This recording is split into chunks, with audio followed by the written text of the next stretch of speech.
दोस्तों Trident limited की अगर बात करें और अगर आप इस ट्राइडेंट लिमिटेड को अच्छे से समझते तो आपको ये पता होगा कि दूसरी टेक्सटाइल सेक्टर की कंपनियों से ये बहुत अलग है, बहुत हटके है। और इसके पीछे वजह है इसका विजन।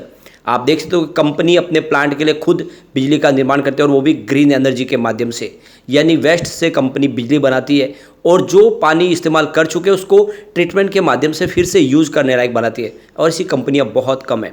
बिजनेस बहुत तेज़ी से बढ़ रहा है। भले इस समय अगर आप देखें तो ग्लोबल मार्केट की वजह से इनको काफ़ी ज़्यादा नुकसान झेलना पड़ा है, क्योंकि कंपनी का 54% बिजनेस ग्लोबल मार्केट से आता है। लेकिन यहाँ पे बहुत सारी बातें जो साबित कर रही है कि ट्राइडेंट में एक ज़बरदस्त तेज़ी का दौर फिर आएगा और ये वैसा ही रिटर्न दे सकता है जैसा इसने कोविड काल में दिया था। जैसे एक छोटा पेनी स्टॉक मिड कैप बन चुकी है कंपनी और लोगों को मालामाल कर चुकी है, आने वाले समय फिर से वैसी ही संभावना बनेगी। तो आप अगर ट्राइडेंट को समझना चाहते हो ये पूरा वीडियो अच्छे से समझे, आपको ये समझ में आ जाएगा कि ट्राइडेंट क्या चीज़ है और इसके लिए आपको ये वीडियो जरूर देखना चाहिए। लेकिन फ्रेंड उससे पहले अगर आप पहली बार हमारे चैनल पे आए तो चैनल को सब्सक्राइब कर दीजिए, एक बेल आइकॉन दबा दीजिए ताकि जब भी नया वीडियो बने पहला नोटिफिकेशन आपको मिले। वीडियो पसंद आए तो लाइक से जरूर कीजिए। चलो फ्रेंड्स वीडियो स्टार्ट करते हैं। मैं हूँ आपका दोस्त एसबी दवे और हमारे अपने चैनल ऑनलाइन कमाई में आपका बहुत बहुत स्वागत है। सबसे पहले फ्राइडे के कारोबार की बात करें, स्टॉक की शुरुआत 33.80 पर हुई। शुरुआत पॉजिटिव हुई, क्लोजिंग थी गुरुवार की 33.60 की। इंट्राडे में देख सकते हो कि 33.30 का लो भी बना, लेकिन जो हाई है वो 34.05 का है। तो काफ़ी अच्छा इसने प्रदर्शन किया। 34 एक बार फिर से छुआ फ्राइडे के दिन। ये एक तरह से एक सिग्नल है कि स्टॉक ऊपर जाने को बिल्कुल तैयार है। और बाजार में गिरावट की वजह से यहाँ पे 33.40 पर क्लोजिंग रही, जहाँ पे 0.60% की गिरावट थी और बाजार में नरमी का असर यहाँ पर देखने को मिला। अब आपको ये पता ही होगा कि स्टॉक कोविड काल में 3 रुपीज़ के आसपास था 20 मार्च के आसपास, और वहाँ से इसने बहुत ज़बरदस्त लोगों को रिटर्न दिया है। आप देख सकते हो कि ये मल्टी बैगर बन चुका था, 70 तक जाके आया। और उस समय ये मैंने खरीदारी की सलाह दी जब ये बिल्कुल कौड़ियों के भाव में मिला था, और मैंने कहा था कि इसमें भरोसा आपको करना चाहिए, स्टॉक कमाल करेगा, और बिल्कुल वैसे ही हुआ। जैसे इसने 50 को क्रॉस किया मैंने प्रॉफिट बुकिंग की सलाह भी दे दी थी। अगर आप रेगुलर मेरे पहले से वीडियो देखते होंगे तो आपको पता होगा जैसे 50 के ऊपर गया प्रॉफिट बुकिंग की सलाह थी, और उसके बाद में 34-35 के आसपास खरीदारी की सलाह थी, और बिल्कुल उसी जगह पे स्टॉक है जहाँ पे हमारी खरीदारी की सलाह थी। अब आप ये देख ही सकते हो कि 21 जनवरी 2022 को ये ऑल टाइम हाई के पास गया था अपना, और उसके बाद में इसमें लगभग आधी कीमत में इस समय मिल रहा है स्टॉक।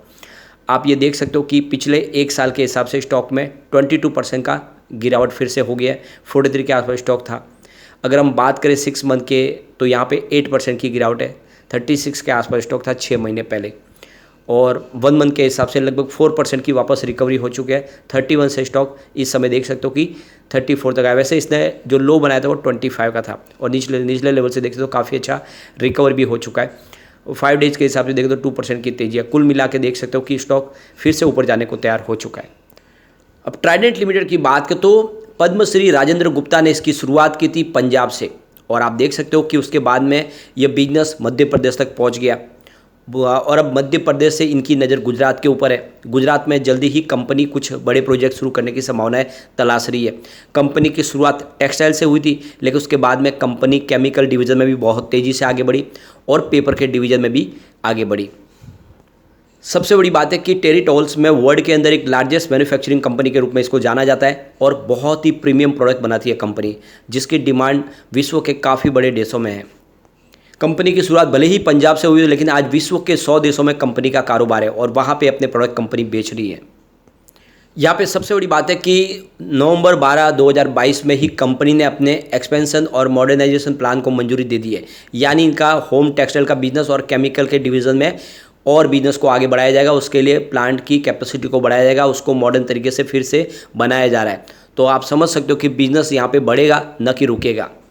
वैसे पिछले दिनों जो रिजल्ट में कमजोरी रही उसके पीछे वजह बताई कि जो हाई कॉस्ट रही, रॉ कॉटन भी इनको महंगा मिला, और जिस तरह से उसका काफ़ी ज़्यादा इफेक्ट देखने को मिला उसकी वजह से देखें तो प्राइस भी बड़ी, कस्टमर को खरीदारी में उसको प्रॉब्लम होने लगी, उसकी वजह से भी थोड़ा सेल कम हुआ। और सबसे जो बड़ी बात है, कोविड काल के बाद लोगों के रहन सहन में बदलाव आया। लोग अब इस समय कपड़ों पे खर्च करने की बजाय अपने खाने पीने और सेहत के ऊपर ज़्यादा ध्यान दे रहे, उसका असर भी थोड़ा सा इस सेक्टर को ज़रूर देखने को मिल रहा है। अब कंपनी अपने प्रोडक्ट को और तेज़ी से आगे बढ़ाने के लिए कई उसमें बहुत सारे चेंजेस करने जा रहे हैं। कई लग्जरी फैशन ब्रांड्स नए जोड़ने जा रही है। आप देखो उनका जो कैटेगरी है जिसमें स्पोर्ट्स है, अब यहाँ पे एक बड़ी अपडेट और निकल के आ रही है। हमारे टेक्सटाइल मिनिस्टर पीयूष गोयल की तरफ से भी यहाँ पे कुछ बड़ा बयान निकल कर आया। आप देख सकते हो कि ये जो अपडेट निकल के आ रही है कि इंडिया की इस समय जो नज़र है हाई वैल्यू प्रोडक्ट बनाने के ऊपर है, जिससे जो टेक्नोलॉजिकल टेक्सटाइल है उसको बूस्ट मिले। यानी इस समय ऐसे प्रोडक्ट बनाने जिसकी डिमांड भी अच्छी हो और जिससे अच्छा प्रॉफिट भी मिले, उसके ऊपर इस समय इंडिया फोकस कर रहा है। और विश्व के जो बड़े बड़े प्रीमियम कस्टमर है उनको टारगेट करने की कोशिश की जा रही है, जिससे इंडिया के अंदर से जो प्रोडक्ट बने, जो टेक्निकल टेक्सटाइल के जो प्रोडक्ट हो उसकी डिमांड यूएस के मार्केट में, यूरोप के मार्केट में और बढ़े, उसकी कोशिश की जा रही है। उसके हिसाब से अच्छी लेवल के प्रोडक्ट जो एक्सपोर्ट के लिए हर लिहाज से बढ़िया हो, वैसे प्रोडक्ट की यहाँ पे उसको मैन्युफैक्चरिंग की कोशिश की जा रही है। सरकार का उसके ऊपर ज़्यादा फोकस है। तो यहाँ पे आप देख सकते हो कि national technical textile mission Delhi में यहाँ पे जो ये प्रोग्राम हो रहा था उसमें एड्रेस किया है यहाँ पे हमारे टेक्सटाइल मिनिस्टर पीयूष गोयल ने। टेक्सटाइल मिनिस्ट्री ने करीब 20 R&D प्रोजेक्ट को अप्रूव किया, जिसके लिए करीब 61.09 रुपीज़ का यहाँ पे खर्च किया जा रहा है। तो अब देख सकते हो कि सरकार की तरफ से बहुत सारी कोशिशें की जा रही है कि टेक्सटाइल सेक्टर में बांग्लादेश को पछाड़ के इंडिया सबसे आगे बढ़े और एक्सपोर्ट के मामले में तेज़ी से इसके ऊपर कोशिश की जा रही है। बहुत सारे फ्री ट्रेड एग्रीमेंट भी बहुत सारी सरकारों के साथ किए जा रहे हैं, जिससे इंडिया के जो टेक्सटाइल मैन्युफैक्चरर उनको बेनिफिट मिले। इसके अलावा सरकार की तरफ से ऑलरेडी PLI स्कीम तो दी जा रही है, जिसका फ़ायदा ट्राइडेंट को भी मिला है। तो ये जो सरकार की सारी कोशिश है, इसका फ़ायदा आने वाले समय ट्राइडेंट को बिल्कुल मिलेगा, क्योंकि ट्राइडेंट ऑलरेडी एक्सपोर्ट के मामले में बहुत तेज़ी से आगे बढ़ रहे हैं। करीब 54% उनका मार्केट शेयर एक्सपोर्ट का है पूरे बिजनेस में। तो ऐसे में सरकार की जो नीति है उनको बहुत तेज़ी से ट्राइडेंट को फ़ायदा पहुँचाएगी। अब ट्राइडेंट की परफॉर्मेंस देखें तो पिछले 10 साल में जिसने भी इन्वेस्टमेंट किया उसको 3783% का ज़बरदस्त रिटर्न मिला है। 5 ईयर का रिटर्न आप देख सकते हो 475% है। 2 ईयर का रिटर्न यहाँ पे 106% पॉजिटिव है, लेकिन 1 ईयर के हिसाब से 22% की गिरावट हुई है। 6 मंथ के हिसाब से 7% डाउन है। 3 मंथ के हिसाब से वापस 8% रिकवर हो चुका है। 1 मंथ के हिसाब से 4% की तेज़ी है और 1 वीक के हिसाब से लगभग 3.37% की तेज़ी है। तो ये तो आप देख सकते हो, जिसने भी पहले निवेश किया होगा इसको 5-10 साल पहले, उसमें उसको ज़बरदस्त रिटर्न मिल रहा है ट्राइडेंट में। और पिछले 3 महीने से भी आप देख सकते हो स्टॉक फिर से बुलिश जोन में आ चुका है, एक नई तेज़ी को तैयार हो चुका है। आप ये देख सकते हो ट्राइडेंट की प्रेजेंस जो जितने भी ऑनलाइन प्लेटफॉर्म हो या फिर ऑफलाइन शोरूम्स हो, वहाँ पे सब जगह पे ट्राइडेंट अपने प्रोडक्ट बेच रहे हैं, जिसमें आप देख सकते हो होम स्टॉप्स, इसके अलावा देखें तो शॉपर्स स्टॉप्स, इसके अलावा JS, इसके अलावा आप देखें तो वॉलमार्ट, बिग बाज़ार, metro, D mart, Flipkart, home town, IKEA और रिलायंस मार्केट, मिंत्रा। तो सारे के सारे ऑनलाइन या ऑफलाइन प्लेटफॉर्म सब जगह पे अवेलेबल है ट्राइडेंट लिमिटेड, और इसलिए इनका बिजनेस तेज़ी से बढ़ रहा है। अब इसकी फाइनेंशियल सेहत देखें तो आप देखो अर्निंग पर शेयर EPS इसका 0.86 है। प्राइस टू अर्निंग रेशियो देख सकते हो, P रेशियो इसका 38.62 का है और इंडस्ट्रीज का P 25.85 के आसपास रहता है। बुक वैल्यू शेयर की देखें तो 8.23 है। प्राइस टू बुक वैल्यू 4.06 है और 1.08% का डिविडेंड कंपनी ने दिया है। ये सबसे जो बड़ी गौर करने वाली बात है, कंपनी लगातार अपने प्रॉफिट में हमें हिस्सेदार बनाती है, अच्छा डिविडेंड देती है। नंबर ऑफ शेयर सब्सक्राइब देखें तो 509.60 करोड़ है। तो कुल मिला के देखें तो इसकी सेहत काफ़ी अच्छी है। तो ये आप क्लियरली समझ सकते हो कि ट्राइडेंट बहुत मजबूत कंपनी है। और जैसे कि अब US से अच्छी खबरें निकल के आने लगी, US में रिकवरी शुरू हुई है, वहाँ पे जो इन्फ्लेशन का प्रॉब्लम था उसमें थोड़ा सा कमी आना शुरू हो चुका है। तो US के मार्केट से डिमांड निकल के आ सकती है, उसका फ़ायदा ट्राइडेंट को होगा, क्योंकि US के मार्केट में इनके प्रोडक्ट की काफ़ी अच्छी डिमांड है।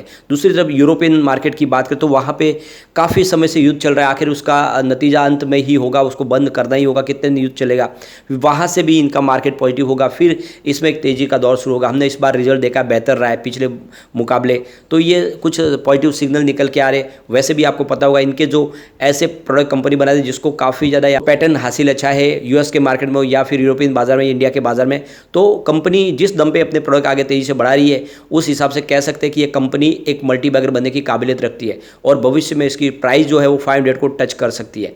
तो जो लॉन्ग टर्म इन्वेस्टर है उनको ये मौका है, एक अच्छा खरीदारी का मौका है, एक सपोर्ट लेवल पे स्टॉक है और 34 के आसपास काफ़ी बेहतर लग रहा है। तो ऐसे में आप इसको इन्वेस्टमेंट कर सकते हैं और आने वाले 5 से 10 साल में ये आपको मल्टीबैग रिटर्न वैसा ही दे सकता है जैसा कोविड काल में दिया था।